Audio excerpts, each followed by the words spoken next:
shoot, I'm out $44. So, I can only imagine. What that money is looking like. Maybe it's enough for her to just turn around and not freaking care. Oh. Okay. Perhaps I can record a separate video just about him, but just to offer one example, Doctor against he doctor. claimed that the coronavirus was not as dangerous as the flu, suggesting that there was a press-induced panic. As it turns out, we know he was incorrect. Therefore, this seems to be a case of Pinsky-induced nonsensical thinking. Fill the room with the juice. That's a lot of loot. That bit fire. Yeah, she kinda cute. Don't need any more big shots. Welcome back to the channel. I am so excited to be back on this floor filming for you guys. You have no idea. Now, let's just hop right into this video. No introduction. Listen, when I saw Dr. Drew on Frenemies, I really want to know who paid that man.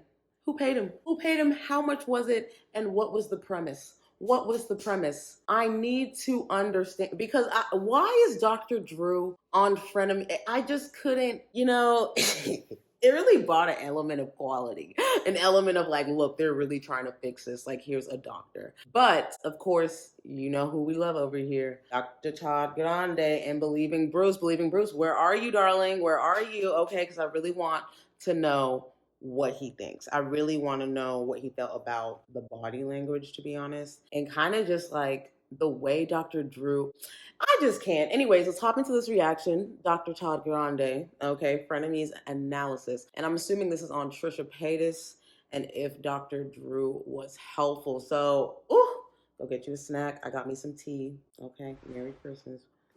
Okay, anyways, see what he got to say. Sir, let us know.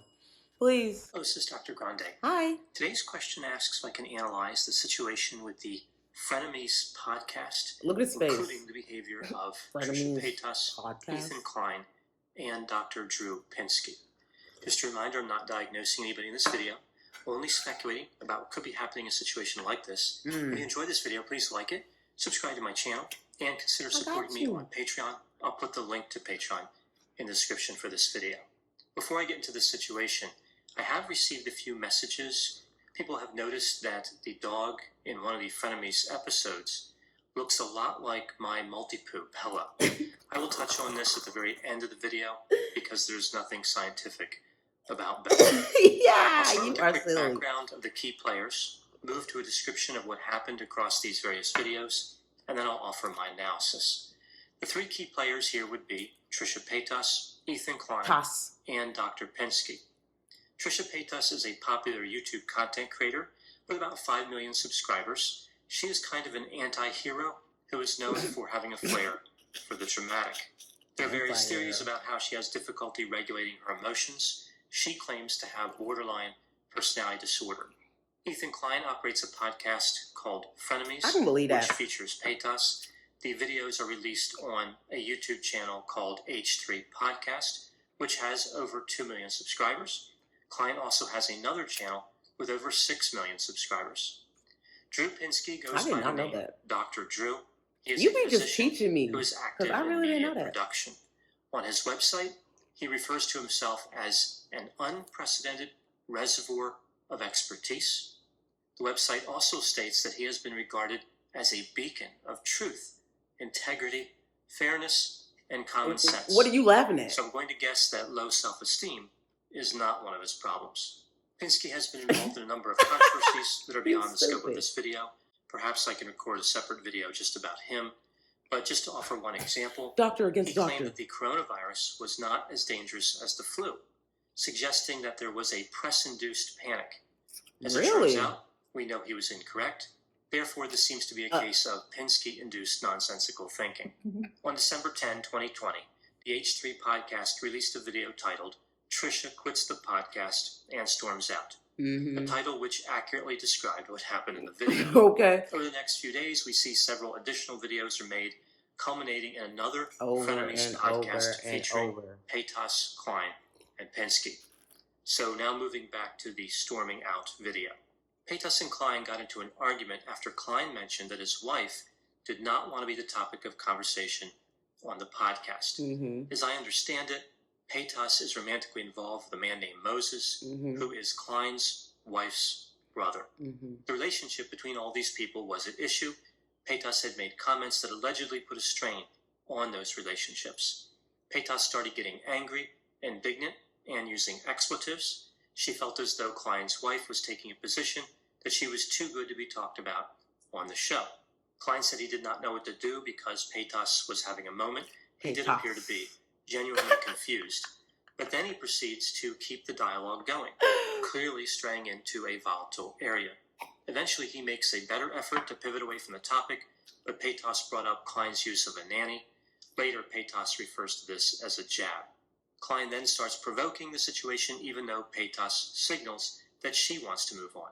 Right. PAYTOES accuses Klein of making light of the fact that she doesn't have children. The whole thing Klein is just then crazy. decides that he wants to move on, and PAYTOES continues with inflammatory comments.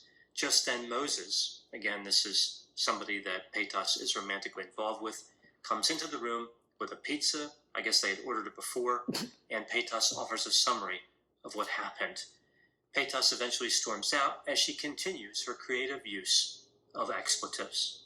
As if that video wasn't painful enough to watch, PAYTOES decided to release another video titled Why I Quit Frenemies, in an effort to punish her audience for another 46 minutes. In this video, she said that her behavior was horrible and she had instant regret.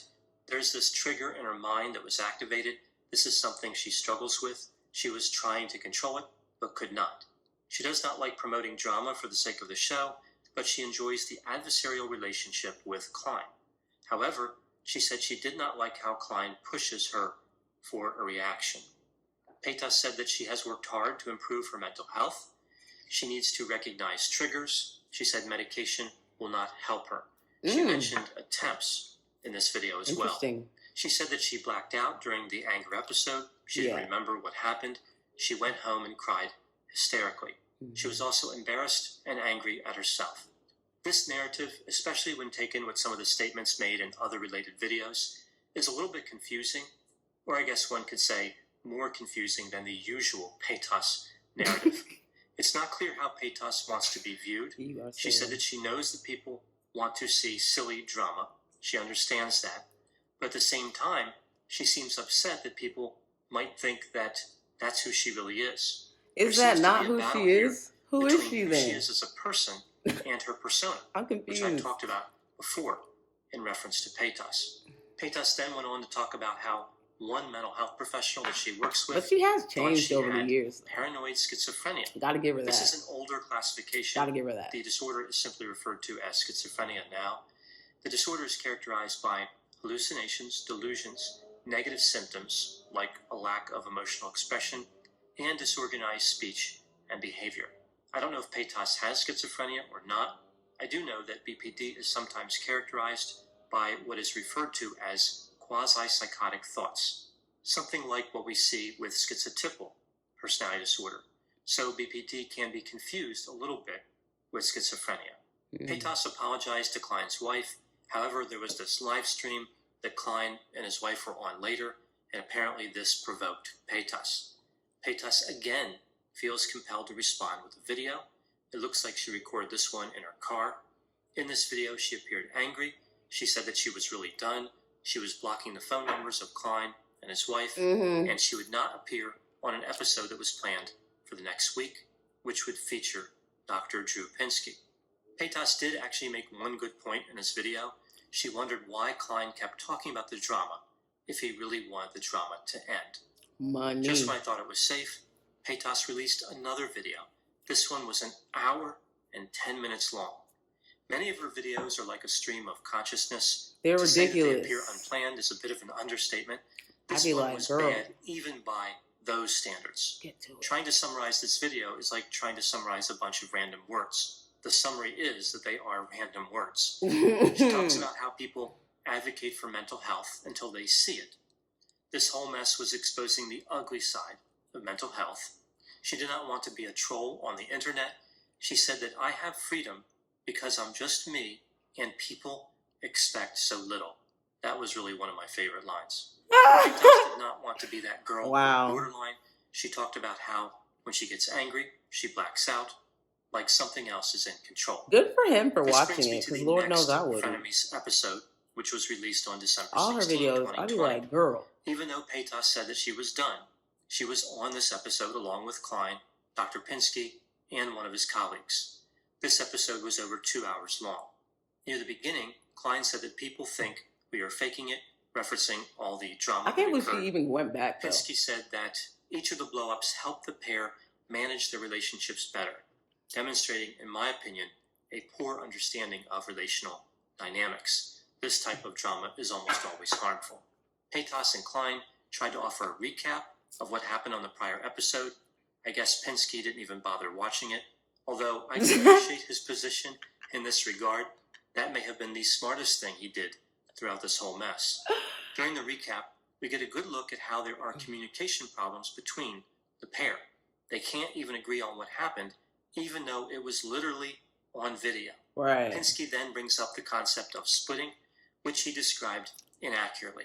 As I didn't say that. Yeah, that's actually not important. So okay, it's not important. Relax. Folks, don't worry. It's completely normal for Dr. Drew to start getting snappy at Ethan. It's part of the whole Frenemies aesthetic, and Dr. Drew has to join in somehow. We're allowing the wedge to be put into place. She is doing what she does. She is doing her splitting thing, and your job is to go, That is 100% correct, folks. The best way to achieve some good conflict resolution between a couple of people is to completely avoid addressing the problems whatsoever. And I can say this as somebody who has absolutely no experience in therapy. No one told me this prior to last week. Splitting in the context of borderline personality disorder and defense mechanisms is when a person tends to see an object, usually a person, as all good or all bad. The way this expresses in borderline is referred to as idealization and devaluation. Someone with this disorder will love somebody one moment and hate them the next moment. There is no gray area. We don't see a continuum. Rather, we see dichotomous thinking. Yikes. Pinsky then makes it seem like Klein should not have responded to the splitting. Again, he described splitting wrong, so it gets confusing. I take it to mean Pinsky believed Klein's behavior exacerbated the anger episode of PAYTOES. Now, I do think that Klein antagonized PAYTOES in the storming out episode, but the way that Pinsky framed this really shifts the blame over to Klein. It made it seem like Klein should just retreat whenever PAYTOES gets frustrated, loud, obnoxious, and insulting, otherwise known as 90% of the time she's talking. Here's another area where Pinsky doesn't seem to understand I thought that was cluster kind of B weird. personality pathology, which I guess makes sense because he's a physician and not a mental health counselor. Either way, he is acting like he knows what he's talking about on this topic, even though the evidence supports the opposite conclusion. What PAYTOES did here was boundary crossing, which is extremely common with BPD. When boundaries are crossed by a person with BPD, the other person needs to maintain their own boundaries. Giving in to the boundary crossing, retreating, is not going to make things better. It will not change the course of the disorder. It will not improve the relationship. It is often better to resist the attempt at manipulation, to show that you're willing to stand up for reason and common sense, rather than walking on eggshells. When somebody does retreat, this is called the rolling over and playing dead strategy of dealing with cluster B personality pathology. Some people justify it by saying it works for possums. But actually, possums don't play dead. When possums appear to be playing dead, they have actually entered a catatonic state in response to fear. This is referred to as tonic immobility. It is involuntary. Even though it might be tempting to imitate a catatonic state in response to PAYTOES, it's probably not a good idea. I agree that Klein should not have antagonized PAYTOES, but that's something different than standing up for rational thinking. Pinsky was surprised that PAYTOES was embarrassed about her behavior. If she actually has BPD, then this wouldn't be surprising at all. I think it she would does. actually be expected. Right. Individuals with this disorder are often embarrassed after an outburst. Yes. After this misinformation session by Pinsky, we find out that PAYTOES and Klein took 2 tests, the Narcissistic Personality Inventory and a test that measures the dark triad traits, which are narcissism, psychopathy, and Machiavellianism. These instruments focus on a narrow segment of personality theory. I wouldn't necessarily expect somebody with BPD to have dramatically elevated psychopathy or Machiavellianism. However, there is a type of narcissism called vulnerable narcissism, which does have some overlap with BPD. So really, these two assessments would not be expected to reveal much about the situation. And when we look at the results, we see that they don't. PAYTOES was using substances when she took the assessments, so the results are invalid, and Klein had low scores. Pinsky makes 3 statements about these constructs that I want to critique. Number 1, he said that sociopaths were attracted to people with BPD. This is correct. Pinsky didn't know the reason why this happens. In part, it is due to the fact that people with BPD are often promiscuous and sociopaths are sensation-seeking. Additionally, the traumatic component of BPD doesn't bother sociopaths as much because they have a lack of empathy. They are resistant to the type of manipulation associated with BPD. Scary. Number 2, he said that sociopaths can understand how others feel, which they use to manipulate others, while psychopaths feel nothing. This isn't quite right. Both sociopaths and psychopaths are manipulative. In reality, sociopaths are more emotionally reactive, and psychopaths are more manipulative. Number 3, Pinsky said that we want naval aviators who land on carriers to be narcissistic. No, we don't. We want them to be psychopathic. They don't need to be arrogant, condescending, and envious to land an aircraft. They need to be calm under pressure. The portion of Pinsky wraps up with him saying that PAYTOES and Klein are in a more connected place. Based on what is observable, I find that statement naive. Now, stepping back and taking a look at this whole situation, I think there's something qualitatively different about people producing videos that contain Dr. trauma, Drew? and the same thing happening when it involves mental disorders. For example, if somebody was going to record a video of a person drinking alcohol, there's a difference between featuring that behavior with somebody who's not addicted to alcohol and using someone who is. Even still, there's no clear picture about what should be done in the situation. On one hand, I can appreciate the argument that PAYTOES should focus more on her recovery and distance herself from the trauma. On the other hand, even though BPD does tend to improve with age, it is still somewhat stable over the lifespan. So why shouldn't PAYTOES be allowed to simply live her life? If that involves recording videos featuring her symptoms, that is her prerogative. As much as some of her videos bother me, mostly due to the disorganization, the content, the length, the poor planning, really too much to list here, she does make some good points. She has focused a light on the topic of mental health and public figures. What happens if a YouTube content creator has a mental disorder? What if some of those symptoms can be used to generate views? This whole mess with Frenemies and all the related stuff after it, I think actually casts PAYTOES as a more sympathetic character, someone struggling with their own identity and symptom management. Those are my thoughts on this whole Frenemies situation. Please put any opinions I don't think they should do it anymore. They always generate an interesting dialogue. Honestly. As always, I hope you found my analysis. But I know they're not going to be stop interesting. Because of the money. Thanks for watching. So I just wanted to feature Belle. Oh, there's the dog. She does look a lot like the dog from that Frenemies look at him, y'all. episode. This is why it's not a good idea to work with pets on video. So a lot of people again pointed that out, and they said, hey, that dog looks a lot like that other dog. She is a multi-poo. I assume that other dog, I think his name was Fred, was a multi-poo as well. So she's a good companion. She stays with me when I'm researching videos, preparing the outlines, all the work through production and post-production. I'm not sure she really likes the camera too much, but she does stay with me. She's a good companion. Look, y'all. So it's always a good idea when you're making videos to have dogs around. That's the lesson learned from this section of the video. You again, funny, Dr. You funny, Dr. As always, thanks for watching. You are a funny man, you know that? He said, this is my dog. I'm over here like, wait. First of all, how cute are you and your dog? Like, yo, Dr. Todd Grande. Yo, you are interesting. I want to know his, back life, his background.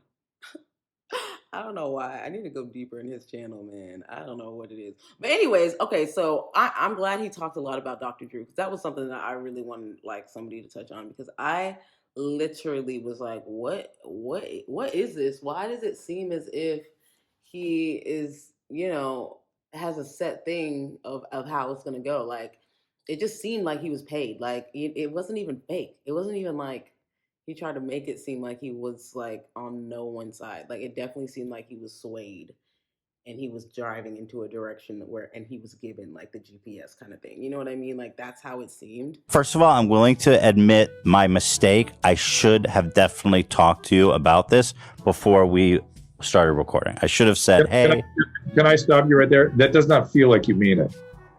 Oh, doesn't? I do mean it. Whoa, Dr. Drew coming in out of nowhere, adding more fuel to the fire. Seems like it's a 2 against 1 situation for now. It's a bold strategy, Cotton. Let's see if it pays off for him. Make it really clear that you mean it, because this will come back around to hurt you if she isn't convinced that you mean it. I 1000%. I won bajillion. No, I genuinely regret not talking. That was not fair of me to spring that on you the way I did. And I'm trying to figure out who paid him and why, and like what's the motive, and how much did Trisha get paid? Because I'm surprised she was even there. Why was she there? What? Like, after all of that, they decided to freaking, honestly. I mean, it is Vlogmas. Maybe, people are just acting that way because they know, like, their views are going to be up this month. I don't really understand.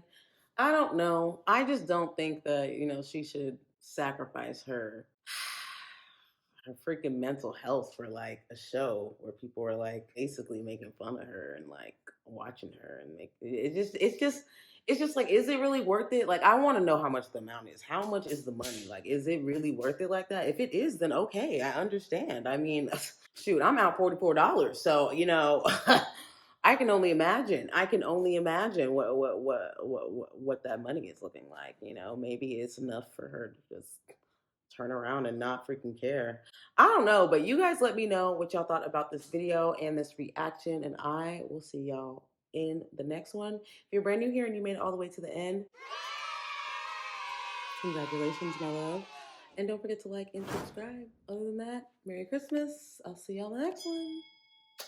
Peace, deuce, see ya. You feel me? Pulling out the coupe in the lot, 12 for SWAT, busting all the bells out the box, hit the leaf with the top.